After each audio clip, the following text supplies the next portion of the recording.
Bom dia a todos, bom dia àqueles que estão aqui nas nossas instalações, àqueles que nos estão a seguir através do Zoom, e gostaria também de dar boas-vindas especiais àqueles que nos visitam, seja aqui também nas instalações, a partir de casa, e vamos começar esta celebração com uma breve oração.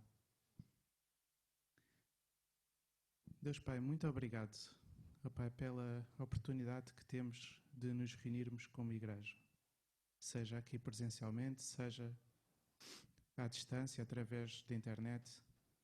Pai, queremos-te pedir para que tu possas conduzir este tempo e que realmente seja um tempo especial na tua presença. Pai, te oro por todas as intervenções que vão ser feitas, seja o tempo dos cânticos, do louvor, o tempo da meditação bíblica. Ó Pai, que tu, através das várias intervenções, Pai, possas falar ao nosso coração, Senhor. Possas tocar bem no fundo, Pai, possas espreitar o que está no nosso interior. Pai, que possas trazer ao de cima aquilo que precisa de ser mudado, corrigido.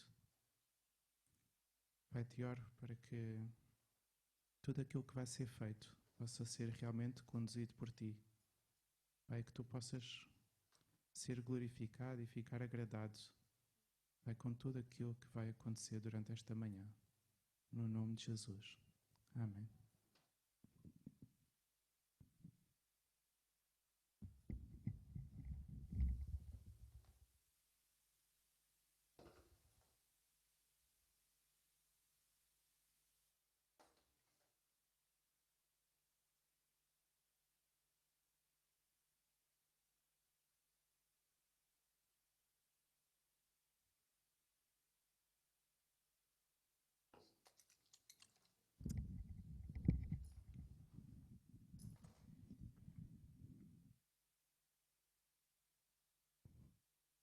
A nossa leitura bíblica esta manhã encontra-se no livro de Atos dos Apóstolos, capítulo 4, de 18 a 35, faseado.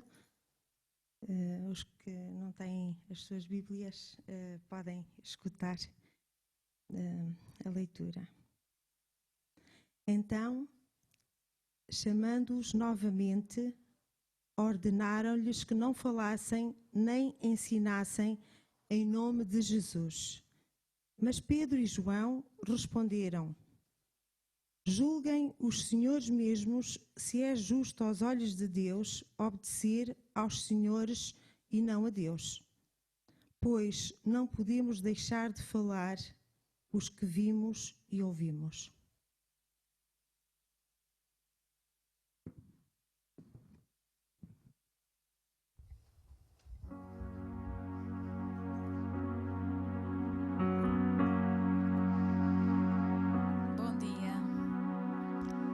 Quem estiver aqui em casa, quem quiser, pode ficar em pé e acompanhar-nos nestes cânticos, porque só Ele é digno de louvor. O nosso Deus é digno de todo o nosso louvor.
Majestade estão diante dele.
glória eternamente ao nosso Deus. Amém. Muito digno de ser louvado Ele é.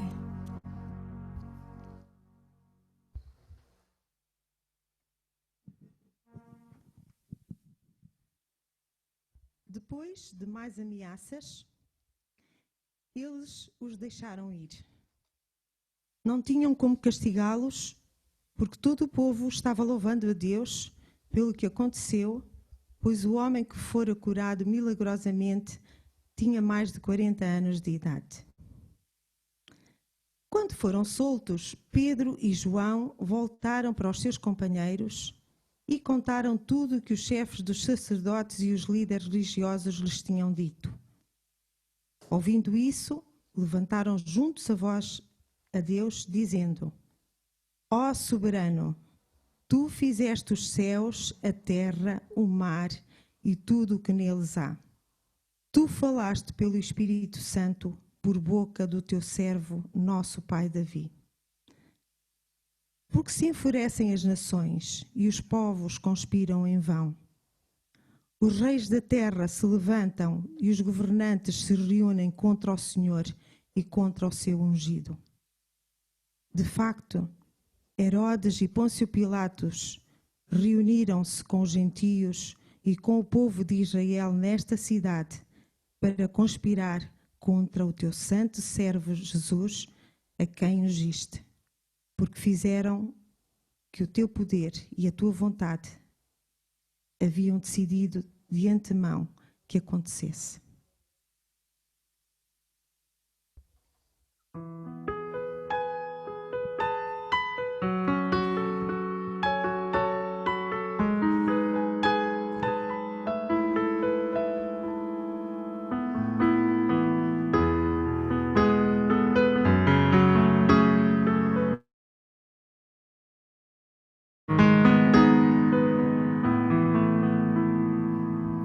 Elevo as mãos ao Rei que vem, ao grande eu sou.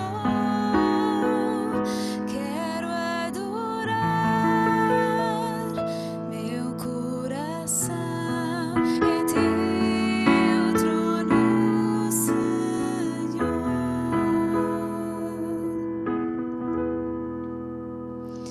Elevo as mãos ao Rei que vem, ao grande eu sou. Quero adorar, meu coração é teu trono, Senhor.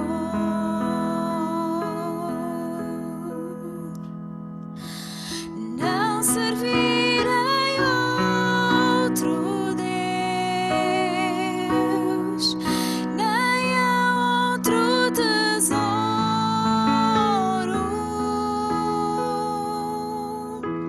Sinto em meu coração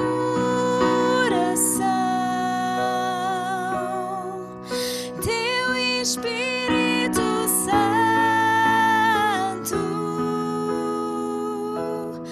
A ti darei sacrifício de louvor.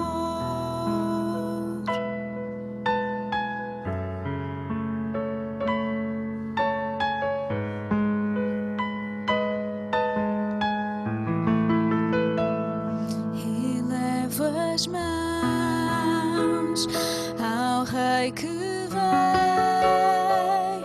ao grande eu sou.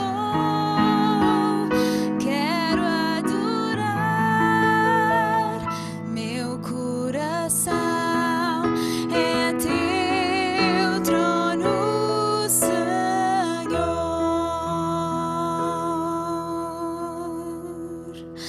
Não servirei outro Deus, nem a outro tesouro.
Agora, Senhor, considera as ameaças deles e capacita os teus servos para anunciarem a tua palavra corajosamente.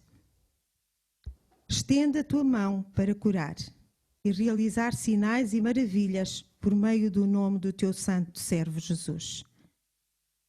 Depois de orarem, tremeu o lugar em que estavam reunidos. Todos ficaram cheios do Espírito Santo e anunciavam corajosamente a palavra de Deus. Da multidão dos que creram, uma era a mente e o coração. Ninguém considerava unicamente a sua coisa alguma que possuísse, mas compartilhavam tudo o que tinham. Com o grande poder dos apóstolos, continuavam a testemunhar da ressurreição do Senhor Jesus, e grandiosa graça estava sobre todos eles. Não havia pessoas necessitadas entre eles, pois os que possuíam terras ou casas as vendiam, traziam o dinheiro da venda e o colocavam aos pés dos apóstolos, que o distribuíam segundo a necessidade de cada um. Amém. Amém. Podemos ficar sentados, os que estamos aqui em pé.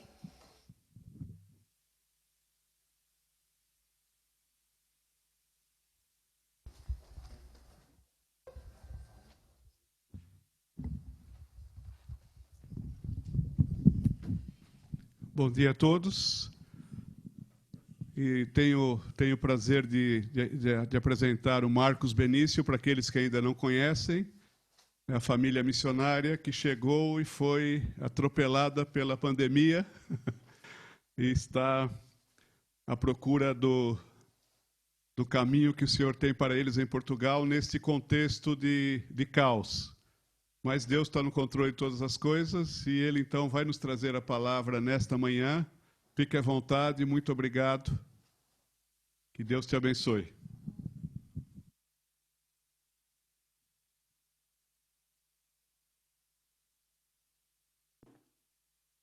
Bom dia. Bom dia, graça e a paz do Senhor Jesus alcance as nossas vidas e nossos corações nessa manhã, amém? Vamos tirando aqui aos poucos, né? Carregando aqui as coisas e em algum momento a gente consegue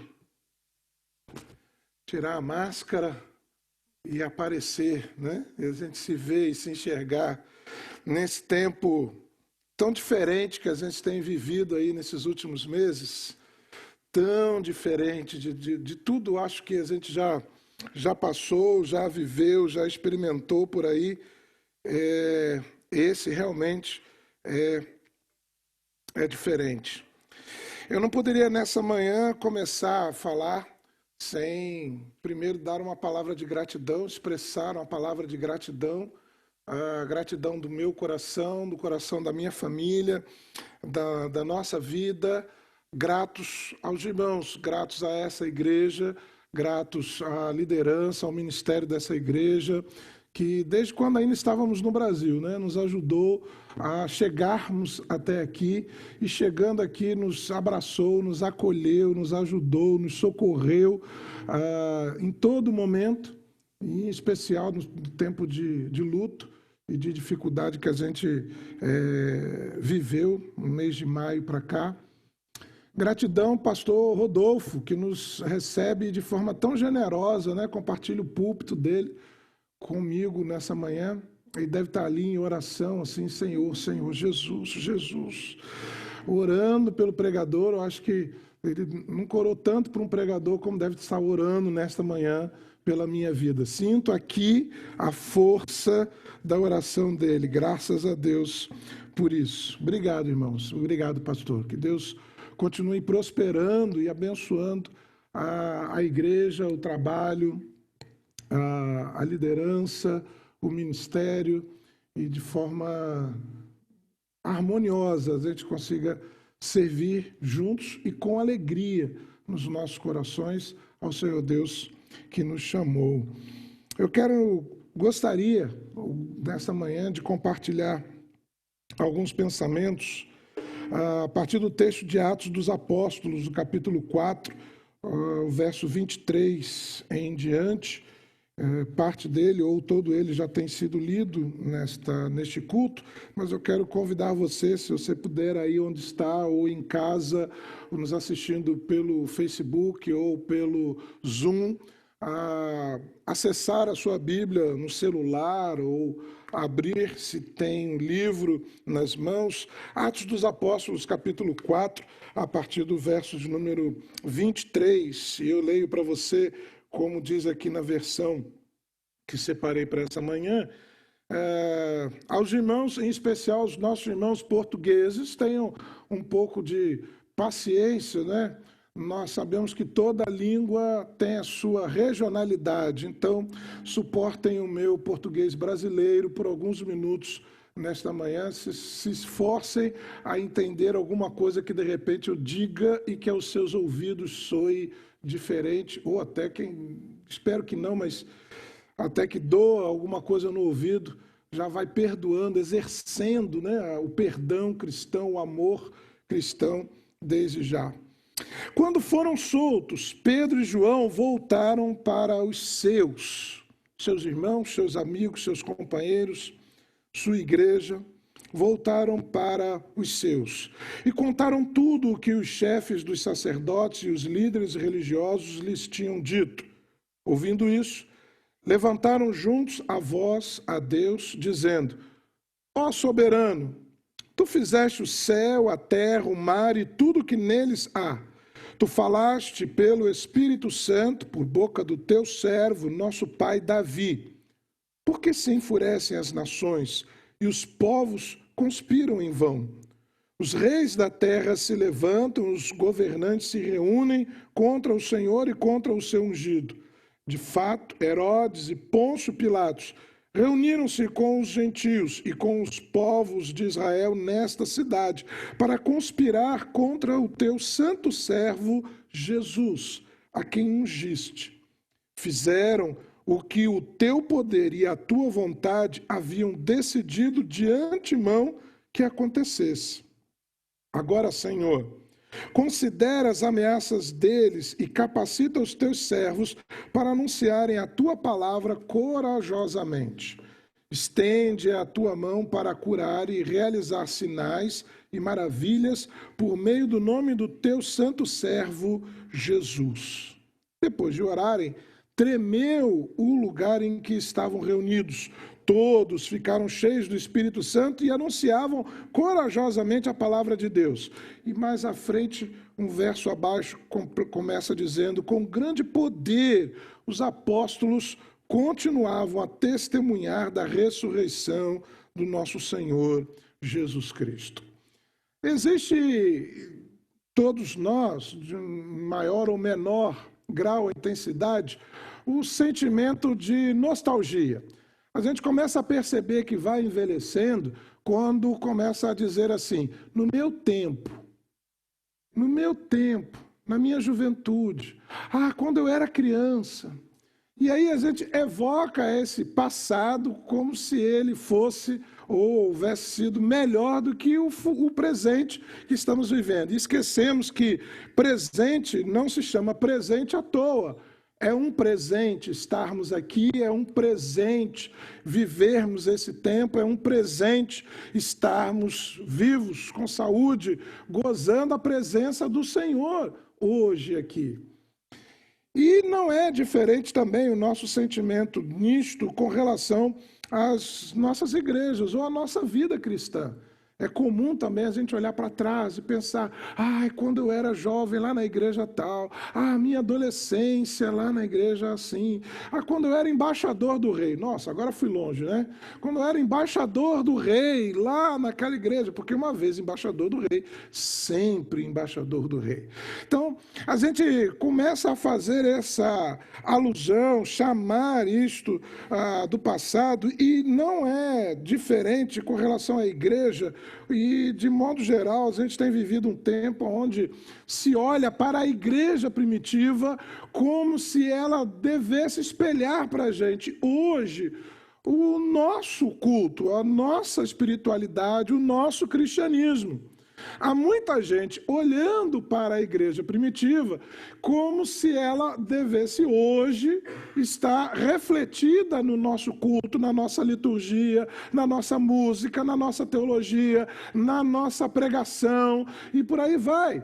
Como se ela fosse o referencial para o dia de hoje. E claro que ela sempre será referencial em muitas coisas, porque ela é a igreja mãe, ou as igrejas. Às vezes a gente se refere no singular como se fosse uma única igreja primitiva, quando na verdade eram várias igrejas primitivas. E cada uma delas, em cada cidade, em cada região, tinha a sua cultura e a sua característica local do povo que a formava, que a compunha. E hoje nós precisamos talvez lembrar que Deus tem para o seu tempo, a cada tempo, a sua igreja. Então a igreja de 2000 anos, embora deve ser sim lida, estudada, pensada e sob muitos aspectos até um referencial, ela era a igreja para aquele tempo, para aquela época, para aquele povo, para aquela sociedade, para aquela cultura de 2000 anos atrás. E não para hoje. É interessante o livro de Atos, no capítulo 13, o verso 36, tem um versículo lá meio perdido, escondido, que diz assim, indicando para a gente o valor de cada época, de cada geração. Diz, na verdade, tendo Davi servido a sua própria geração, conforme o desígnio de Deus, adormeceu. Foi para junto de seus pais e viu a corrupção. Então, olha, Davi serviu a Deus, serviu ao querer de Deus, ao plano de Deus, ao propósito de Deus. Tudo que Deus queria fazer através de Davi, Deus conseguiu fazer através da vida dele, mas para onde? Para nós hoje? Não, para a sua própria geração, para o seu tempo. Ele foi servo de Deus, no tempo de Deus, no plano de Deus, no local de Deus, na hora de Deus, do jeito de Deus, mas para aquela geração, para a sua própria geração, 1000 anos antes de Jesus. Claro, vamos ler Davi, e Davi sempre será um grande referencial para nós, mas nós precisamos pensar, e nós hoje? Qual é a nossa missão como igreja hoje, diante da geração de hoje? Qual é a nossa missão como igreja, diante dos portugueses de hoje, diante dos novos europeus de hoje, diante da sociedade no meio da qual nós vivemos hoje, não aquela que vivemos quando tínhamos 10, 15 anos de idade e éramos adolescentes na igreja, não aquela que ainda vamos, de alguma forma, se o Senhor não vier até lá, viver dentro de 20 ou 30 anos e estaremos na terceira idade, ou se inventarem a quarta idade, e Jesus não vier até lá, estaremos lá vivendo, e de alguma forma lá, neste futuro, deveremos também buscar servir a nossa geração lá. Mas hoje, nos pergunta talvez o texto, e nós hoje? Qual é a nossa missão hoje como igreja diante dessa geração presente? Vivemos um tempo de grande melhoria da qualidade de vida, da ciência, da medicina, e isso gerou uma situação que talvez só lá no livro de Gênesis a humanidade tenha vivido igual. Nós temos hoje muito comum 4, talvez até 5 gerações convivendo ao mesmo tempo. Bisavô, o avô, o pai, o filho, o neto, todos vivendo, a família toda vivendo, pessoas desde um bebezinho de poucos meses até a bisavó com 99 anos de idade. Estão todos dentro do mesmo contexto. E aí, como é que a gente faz? Como é que a gente serve a essa pluralidade de pessoas, a essa pluralidade de culturas, de formação, de história de vida, de mente, de pensamento? E como é que a gente faz isso? Eu acho que esse é um grande desafio para a gente viver hoje. E desafio é algo que sempre vai lembrar para a gente a nossa limitação. Todo desafio vai dizer para mim assim, Marcos, você é impotente. Todo desafio que se apresentar diante de mim vai dizer para mim assim, Marcos, você não tem a condição de me enfrentar. E eu vou olhar para ele e dizer, realmente eu não tenho. Me falta a habilidade, me falta o conhecimento, me falta a sabedoria, me falta o estudo, me falta o dinheiro, me falta a saúde, me falta o tempo, me falta alguma coisa para te enfrentar mesmo. Mas eu sei quem pode me ajudar a enfrentar você. E aí, o desafio me remete a Deus. E ele me endereça a Deus. Como uma carta, ele me coloca no correio espiritual, diz assim, ó, vai a Deus e você vai buscar no Senhor a capacidade de enfrentar esse desafio. O texto que nós lemos de Atos capítulo 4, se você depois puder ler em casa o capítulo todo, ele é muito especial, ele faz uma ponte, uma ligação entre o 3, né, aquele chegar, Pedro e João chegaram juntos ao templo, a hora da oração, a hora nona, e tinha um camarada lá na porta pedindo esmola, e não estava nem do lado de dentro, nem do lado de fora, não estava nem na bênção e nem afastado dela, não estava nem dentro da graça, mas também não estava excluído, alijado dela, estava na porta, diante da bênção, é curado, eu não tenho prata, não tenho ouro, o que eu tenho te dou, em nome de Jesus Cristo, levanta e anda, e aquele milagre, aquela explosão do poder de Jesus no meio da igreja viva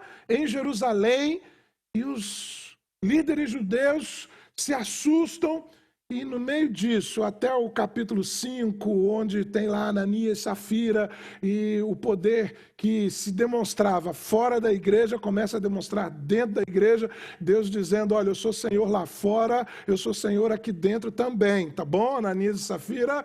Cuidado, vocês, eu mando em tudo, eu sou o dono de tudo, vocês entenderam? Estou lá na porta do templo curando o aleijado, mas eu estou aqui também no meio de vocês e trabalhando no meio da igreja. O 4 faz uma ponte no meio disso, quando se tenta, olha, vamos fazer o seguinte, vamos acabar com esse negócio de cristianismo, acabar com esse povo que está de alguma forma tentando tirar a religião da mão da gente, o controle do povo da mão da gente. E aí é um momento de vida, de adoração dos nossos irmãos primitivos, que deixa para a gente de uma forma clara que eles se sentiram endereçados a Deus, quando viram o grande desafio.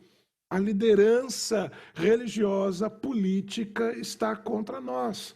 Os caras que mandam, que têm poder de prender, até de mandar matar, de expulsar, de tirar daqui de Jerusalém, de levar desterrado para uma outra ilha, para um lugar qualquer, esses caras estão contra nós, estão buscando a nossa vida.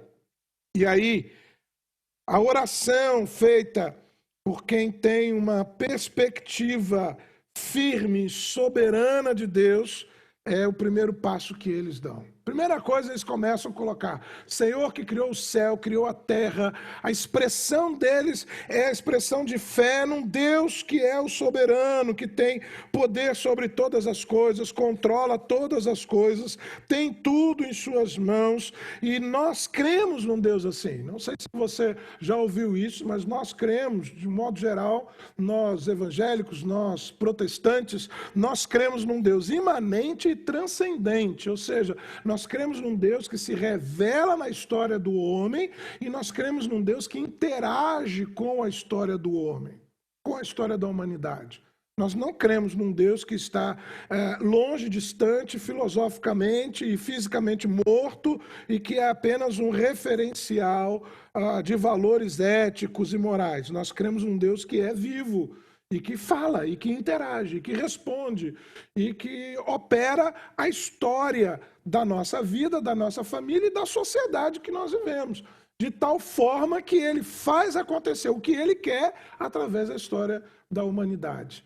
Eles criam assim, nós até hoje continuamos crendo neste Deus. E ele, ao criar todas as coisas, criou a minha e a sua vida com um propósito. Não estamos aqui à toa, e Deus nos cria com um propósito.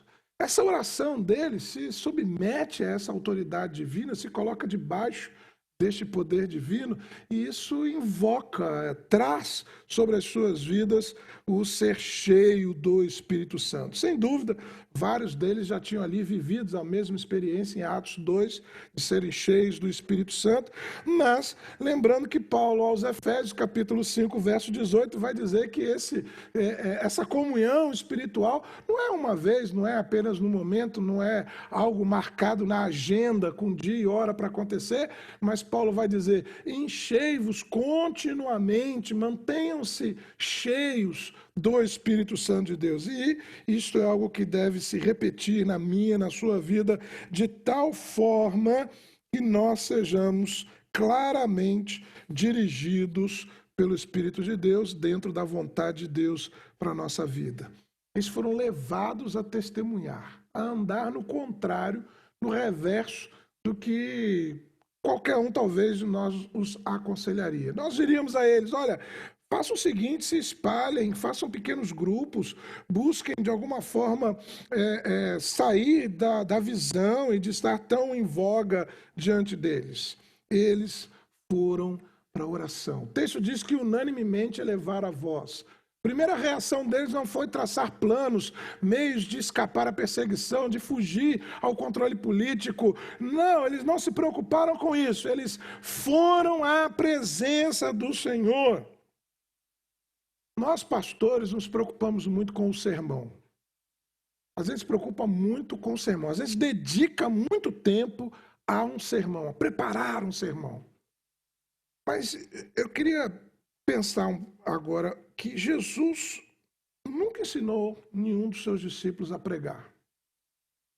Eu, pelo menos, não encontro nos evangelhos Jesus gastando 1 minuto da sua relação com os discípulos, ensinando eles a pregar. Mas eu encontro inúmeras passagens e momentos de Jesus ensinando seus discípulos a orar. A orar, Jesus se preocupava. Isso, com muita facilidade, nós nos esquecemos que Deus governa todas as coisas, que Deus governa a nossa vida no meio da pandemia, que Deus governa a nossa vida no meio do Covid-19, que Deus governa a vida e governa a morte, que Deus governa o descer à sepultura, o tornar a subir dela, que Deus continua sendo soberano quando as situações são agradáveis. Mesmo assim, ele continua sendo soberano quando elas são desagradáveis a nós e às nossas vidas. Por meio das nossas orações, Deus trabalha nesta terra.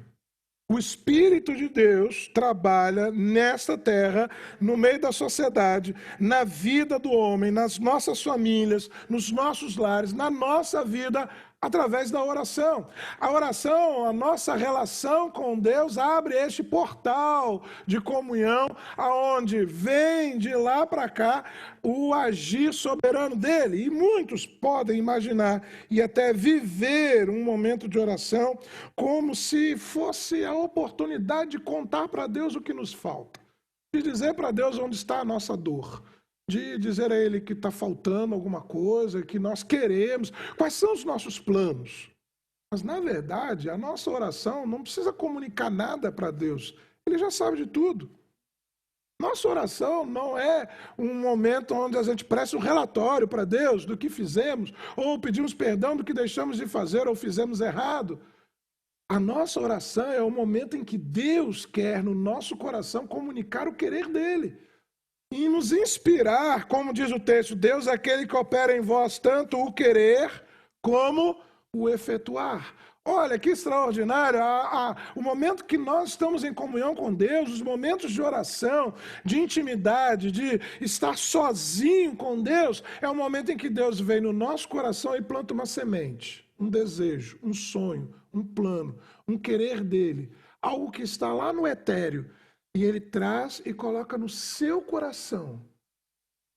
E você sai daquela oração e daqui a pouco você começa a perceber que há algo na tua mente, fervilhando, borbulhando.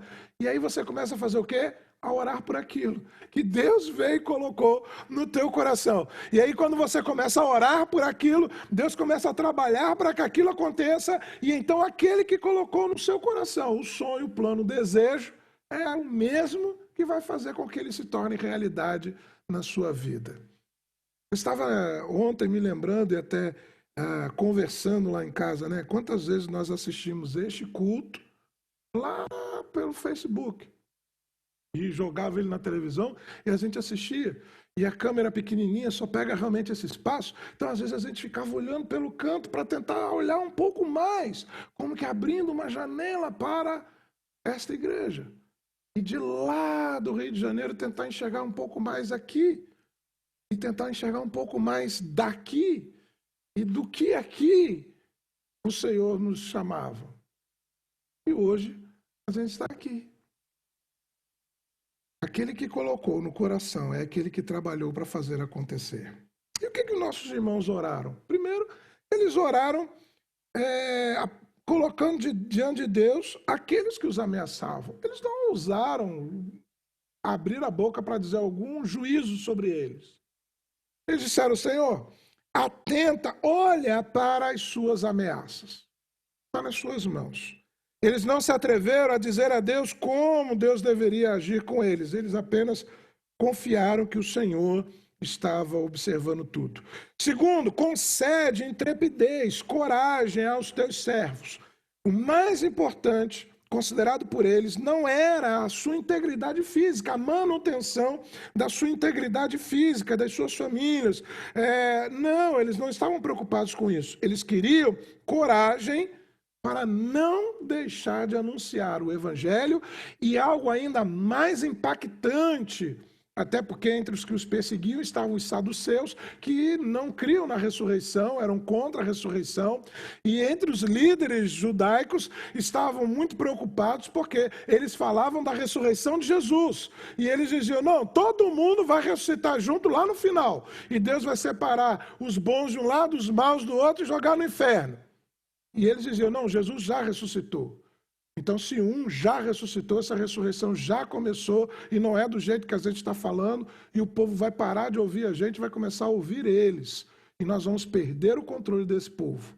E aí eles falam, Senhor, nos dê integridade, intrepidez, coragem para não pararmos, não fraquejarmos de evangelizar, de falar o evangelho, mas principalmente de dar testemunho de que Jesus Cristo ressuscitou. E enquanto o Senhor estiver fazendo isso com a gente, por favor, Senhor, estende a tua mão e opera confirmando o que nós estamos falando, que Jesus Cristo está vivo. Estende a tua mão mesmo, Senhor, e confirma, porque nós estamos dizendo, olha, Jesus ressuscitou. E como é que eles vão acreditar nisso se não virem as obras que Jesus fazia quando estava vivo, acontecendo agora de novo? Então, havia essa intenção, não de fugir, não de se esconder, mas de se apresentar e de servir e de ter coragem para abrir a boca e dizer o que o Senhor estava vivo.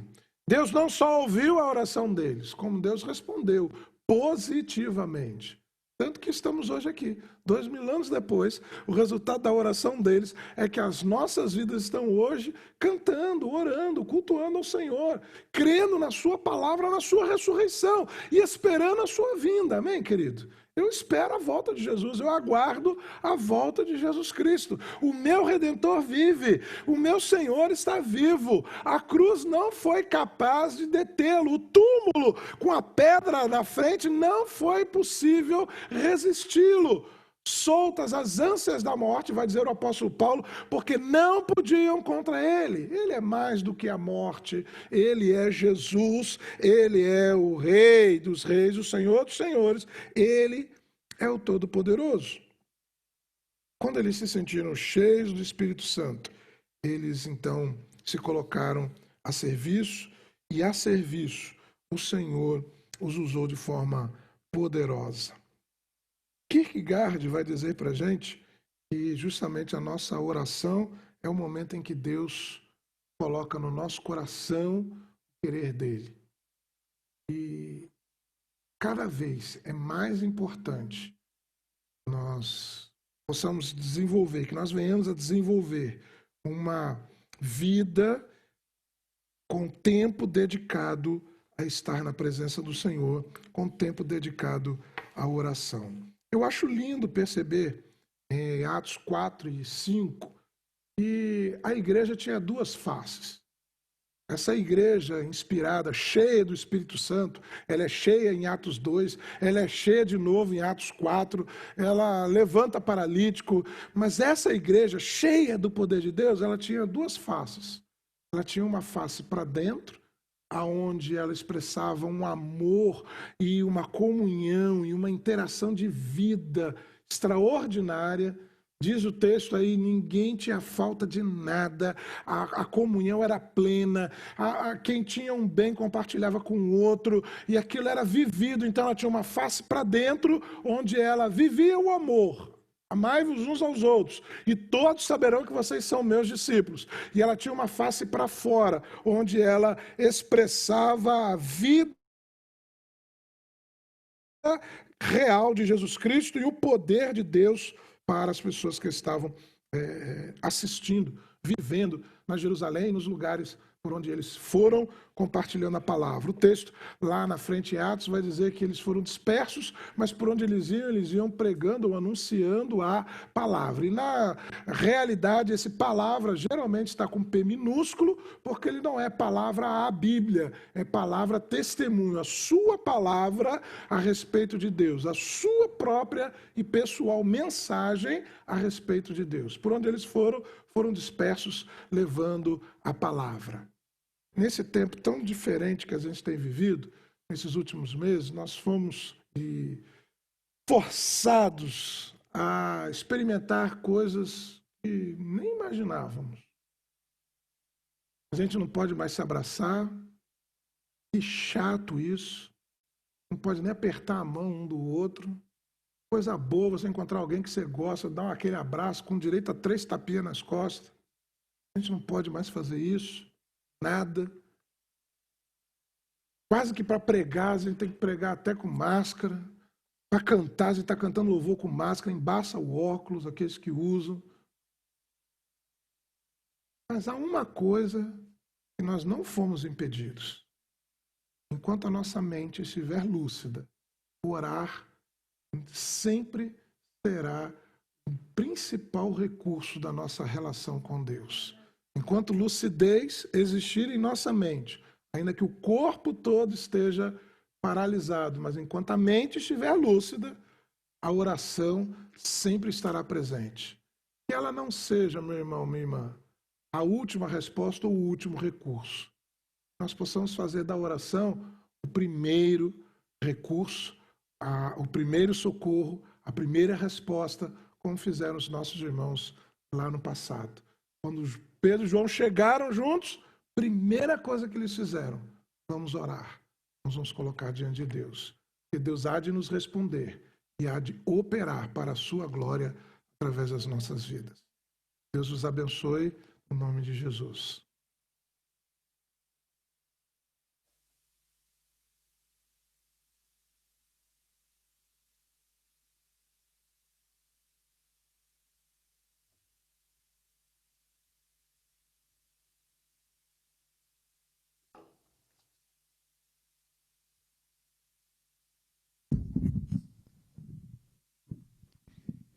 Marcos, muito obrigado pela palavra. E agora, aqui presencialmente, lá em casa, através do Zoom, vamos ter a oportunidade de ficar um minuto em silêncio e poder pensar um pouco acerca destas palavras. Muito foi dito neste curto espaço de tempo e podemos pensar um pouquinho como é que está a nossa vida de oração. Será que falar com Deus tem sido o último recurso? Ou tem sido algo que nós temos colocado como primazia na nossa vida? Então, nestes próximos segundos, podemos pensar acerca destas palavras e deixar que Deus fale ao nosso coração, que consolide estas verdades no nosso coração.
Deus Pai, te agradeço, ó Pai, por estas palavras que tu trouxeste através do Marcos. Obrigado também pelo exemplo que olhamos e verificamos na igreja do primeiro século. Pai, tal como o Marcos disse, relembra-nos, consolida no nosso coração esta ideia de que nós vivemos num tempo diferente. Provavelmente estamos a viver um momento histórico como sociedade, com todas as suas restrições, mas também as suas oportunidades. Pai, te oro para que, Pai, possas colocar no nosso coração, o Pai, desejos, planos, criatividade para te servirmos neste tempo especial. Pai, te oro para que nos momentos que nós temos a sós contigo, seja de manhã, seja à noite, Pai, tu possas trazer à nossa mente, possas mostrar, ó Pai, as necessidades também que estão à nossa volta, seja no nosso local de trabalho, seja na nossa vizinhança, Pai, seja na relação com os nossos amigos e familiares. Pai, que tu nos possas mostrar oportunidades, maneiras diferentes de podermos ser bênção para as pessoas que estão à nossa volta. Sabemos que há restrições, Pai, mas ajuda-nos a sermos criativos, ainda que respeitando as regras, possamos ser ousados, Senhor. Pai, não permitas que estas restrições possam retirar o entusiasmo,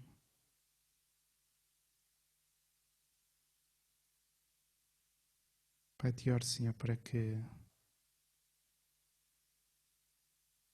possas encher-nos com a tua ousadia, Pai, com a coragem de proclamar a tua palavra, Senhor. No nome de Jesus. Amém.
Da multidão dos que creram, era só o coração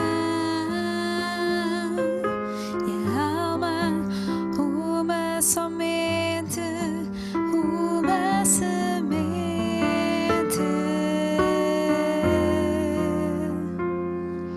somente uma esperança brotando dentro da gente. Nosso era o pão cada dia, nosso era o vinho, santa folia. O que se parte reparte a própria vida.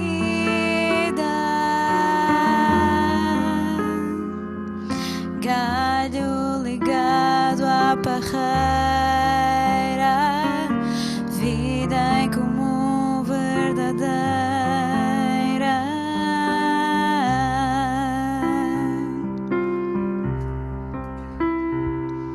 Sempre grande poder, curas, milagres de Deus. Sempre proclamação, Cristo Senhor ressurgiu.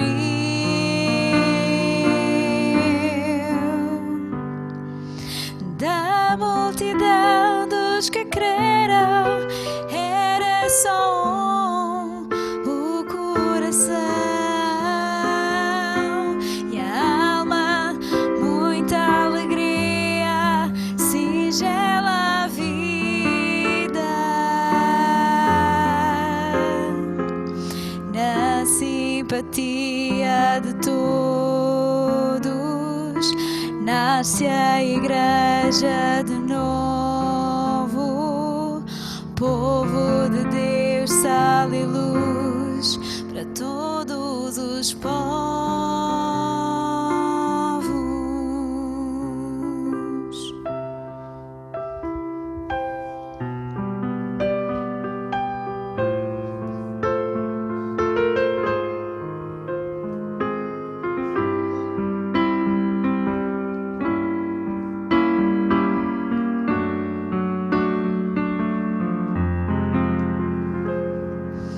Da multidão dos que creram, era só o coração e a alma, uma somente, uma semente.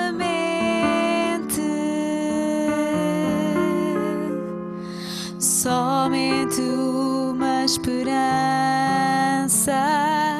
brotando dentro da gente. Nosso era o pão cada dia, nosso era o vinho, santa folia. O que se parte e reparte a própria vida. Galho ligado à parreira, vida em comum verdadeira.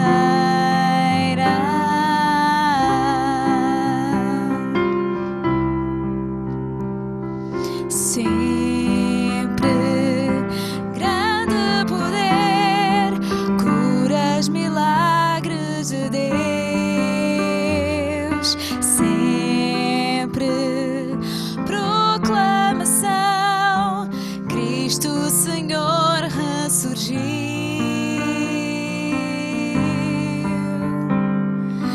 Da multidão dos que creram, era só o coração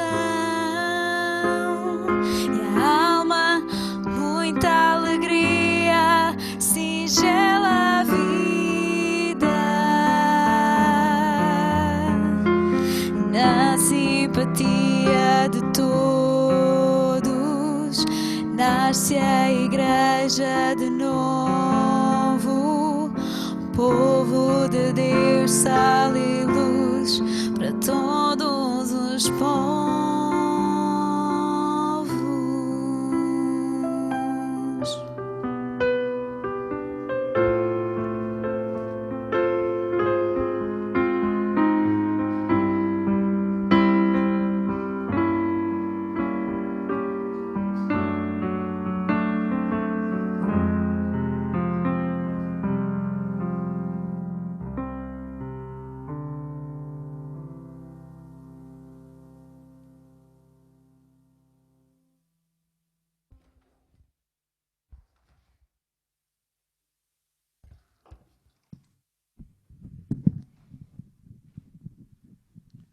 Estamos a chegar ao fim. Obrigado pela presença de todos aqui presencialmente e aí em casa no Zoom. Nós vamos orar e depois vamos fazer aquilo que o Marcos reclamou que não acontecia, né? Ele queria ver a igreja um pouco de casa quando estava ainda no Rio de Janeiro. Então, depois da oração, vou pedir para alguém, o Joaquim, virar e mostrar quem está aqui na igreja, para as pessoas que estão em casa, os que estão no Zoom, depois podem ligar o som e o vídeo e vamos falar. Vamos tentar projetar aqui também quem está no Zoom e assim vemo-nos mutuamente, quem está em casa e quem está no Zoom. Mas vamos orar antes e agradecer a Deus pelo privilégio de estarmos juntos e de sermos igreja do Senhor, que tenha o recurso da oração, que Deus nos faça pessoas de oração e nos encha do seu Espírito Santo para realizarmos a sua vontade, onde Ele nos colocar, em qualquer circunstância. Então vamos orar mais uma vez.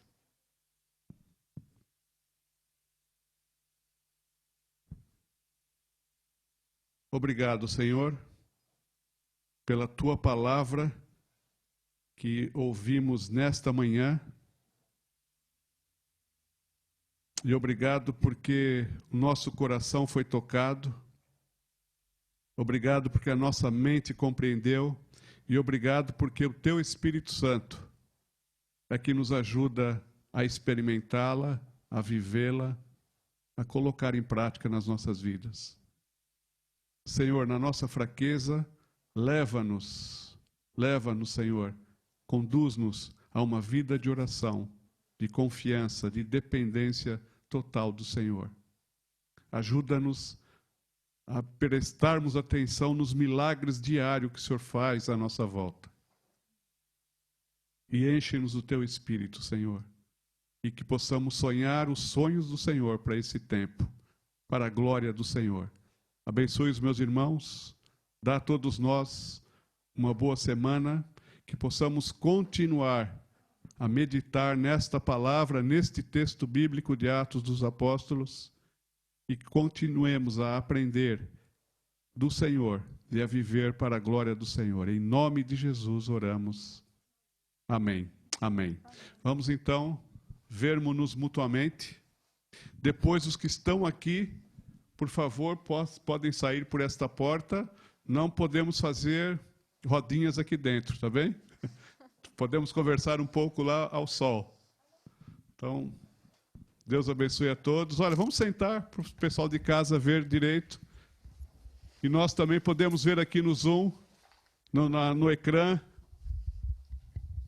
todos os que estão presentes.